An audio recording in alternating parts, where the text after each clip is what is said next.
Periyava Sharanam, Experiences with His Holiness, narrated by Venkatesha Natarajan, Kumbakonam, compiled by T.S. Kodandarama Sharma. Periyaval and Puranaanooru. Continued. At the time the publishing of the Pearls from Periya Puranam was completed, I got a golden opportunity when I bowed to Sri Jayendra Periyaval, who was camping in Gudiyatham with a printed copy of my work, that he gave his words of blessing and then a benedictory write-up in the form of Narayana Smriti after he returned to Sri Matham with his grace to keep it in photocopy, as the first page of the book was our Bhagyam. Not only that, releasing the book with his own sacred hands, he honored me. The one who received the first copy was Sri Ramadas, High Official of Chennai Telephones, venue Tambaram Baby School. The foundation stone laying function of the Hindu Mission Hospital, arranged by devotee Sri D.K. Srinivasan, Sannivesam, was the occasion that concluded in 1982. Who else would obtain the divine fortune that I got? Hearing that Mahaswamigal was camping in Mahagaon, located in the border of Karnataka and Maharashtra state, my wife and I went there.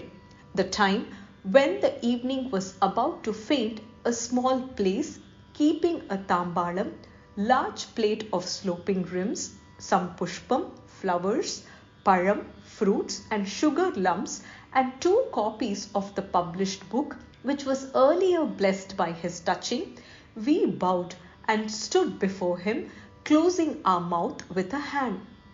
Kashta Maunam, silence like a piece of wood, a rare presence of divinity, a Petromax lantern that gave just half the light, perhaps a break in the power supply.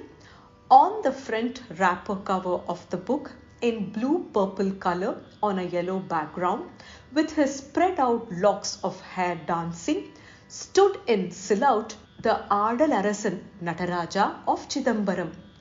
Taking the book with a sudden thrust of hand and gesturing the lantern to be brought near, he started reading the book. Then he turned the pages, stopped at a place and read it keenly. An apparent sign of a smile, making a fist of his right hand and raising it to the middle of his head, a jade gesture, no, an abhinayam, a dramatic gesture, as if he said, Koopidu, call him. The staff of the Matham, although they were used to obey in conformity, take it upon their head and carry out the eye-prompted signal, just blinked in this instance. Only the Chidambaram Dikshidars would tie their shika in this way and park it over their head in the middle. But then there is no Dikshidar here. What does Periyava ask us to do? When they were thus thinking, opening the bamboo-thatched door of the fence, a Dikshidar entered. Running to him, a Sippandi staff member said, Periyava calls you. He was shaken, amazed and anxious. We came here suddenly without any plan about the date. But how come? When he came near and bowed, Mahaswamigal, pointing to the page that he had kept open, told him with an eye gesture to the effect, you read this. Seeing his problem, as he had not brought his reading glasses, I gave him mine. He started reading it a little loudly. It was the 3rd page of the book, Tirunelakantar Puranam, the explanation of the following verse that occurred in page 2. Vediyar Thillai Moodur Vetkovar Kulathu Vandar. Madu oru paga nokki Mannu Sitrambalatte Adiyum Mudivum illa Arpuda Tanikuttu Adum Nadanar Kadalgal Vaalthi Vazhipadu Nalathin Mikkar. The beginning of the 3rd page was thus: Vediyar Thillai Moodur.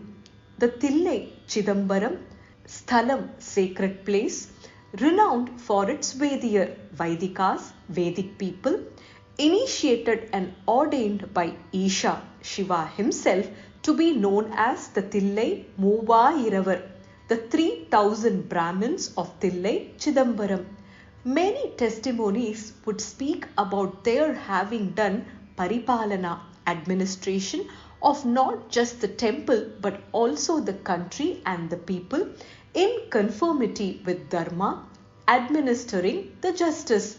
The court of Brahmins would assemble every day to do inquiry of the disputes and mete out justice. There are vrittantas, historical accounts, reports that Shiva himself, who is the Parampurul, ultimate reality, had on occasions argued the cases. What follows is one such incident.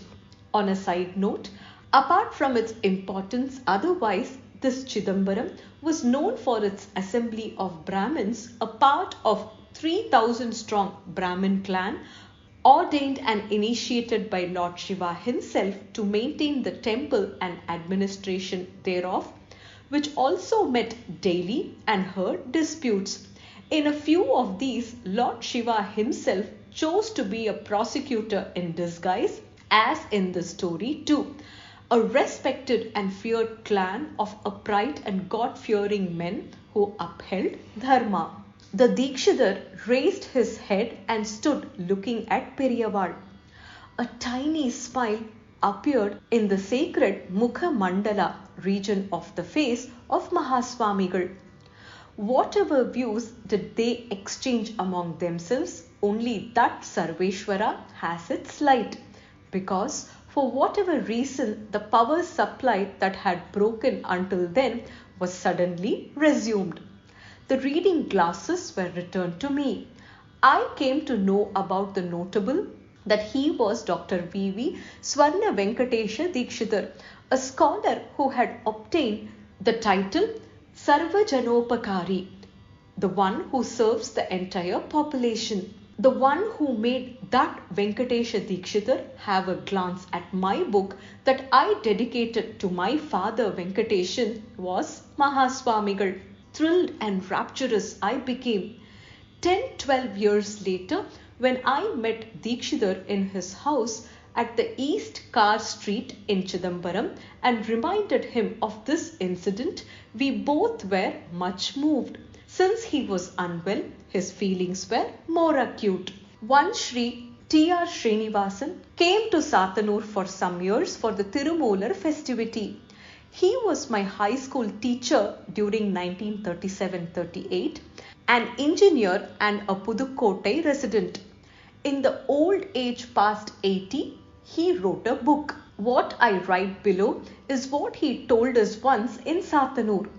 No remembrance about its title, an old Sanskrit book. He had written a commentary explaining the verses that occurred in the book, removing the Sandhi Vikara, grammatical inflections and separating the padas, words. Going to Mahaswamigal and keeping his work before him, he bowed to the sage many times. There was no vow of silence for the sage on that day. யார்கிட்ட இதெல்லாம் படிச்ச? யாரை இவ்வளவு அழகா உனக்கு சம்ஸ்கிருதம் கத்துக் கொடுத்தா? From whom did you learn all these? Who taught you Sanskrit in such beautiful manner? I studied formally in Pudukkottai. For us, 4-5 students, Tiruvalangadu, Ramasesha Shastrigal took the classes. Was the honor visible in his voice and eyes? Periyava showed an abhinayam, dramatic gesture, bringing the thumb and little finger on his right hand together and touching his forehead with the other 3 fingers, his eye flowers, asking, Avara, was he? No one could understand it. Wasn't Periyava the one who had become learned in all the 64 arts, including Bharatam, Bharatanatyam dance, without formally learning them, unlike the king Rajashekara Pandian?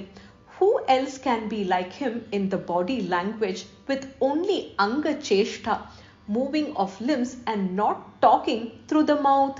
No one could understand it. That is the connection between a Vaishnava Namam forehead sign and Ramaseshar with Bhavyam closing his mouth and bending his frame. A servant of the Matham asked, Ramachandran, nodding of head in dissent with a smile. Govindayangar? No. Gopalaswami, Srinivasan, Ranganathan, Rajagopalan? No. No idea of who Periyava is referring to. God, Venkatachalapati. Periyava stirred a little. Venkateshan, Mahaswamigal sat upright, an approval gesture to the effect the same.